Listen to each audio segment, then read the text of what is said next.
Hello, नमस्कार. मी समीक्षा.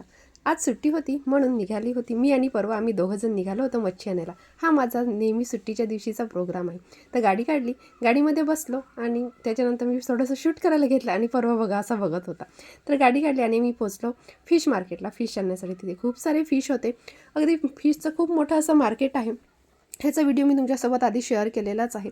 तर खूप अशी मच्छी होती. त्यातली थोडीफार मच्छी मी घेतली. हे पापलेट जे होते ते घेतले आणि वेगवेगळ्या प्रकारची लहान मोठी सर्व साईजची मच्छी इथे मिळतात. त्याच्यानंतर घरी आलो आणि मग झाली संध्याकाळ. संध्याकाळ म्हटलं की सुट्टीच्या दिवशी थोडं बाहेर तर गेलंच पाहिजे. ट्रॅफिकपासून वाचण्यासाठी आम्ही असे चव्वलशीट फिरत असतो. तर इथे संदीपनं थोडंसं गाडीच्या दुकानामध्ये काम होतं, तिथे आम्ही गेलो आणि तुम्ही बघू शकता परवा इथे हेल्मेटमध्ये खेळण्यामध्ये इतका गुंग झाला होता की त्याचं लक्षच नव्हतं. त्याच्यानंतर आम्ही गेलो मीरा रोडच्या मार्केटमध्ये. मीरा रोडमध्ये शॉपिंगसाठी जर तुम्हाला यायचं असेल तर साडी सोडल्या तर वेस्टर्नचे कपडे तुम्हाला अगदी खूप जास्त प्रकारचे इथे अवेलेबल असतात. जसे पाहिजे तशा व्हरायटी तुम्हाला अवेलेबल असतात. फक्त साड्या खूप कमी प्रमाणात इथे मिळतात. त्याच्यानंतर थोडीशी शॉपिंग वगैरे केली. जे घ्यायचं होतं ते थोडंसं घेतलं आणि त्याच्यानंतर मस्त असे ताजे फ्रूट्स आले होते मार्केटमध्ये. ते फ्रूट्स घेतले. तर असा आता माझा मिनी ब्लॉग आवडला तर नक्की लाईक शेअर करा. बाय.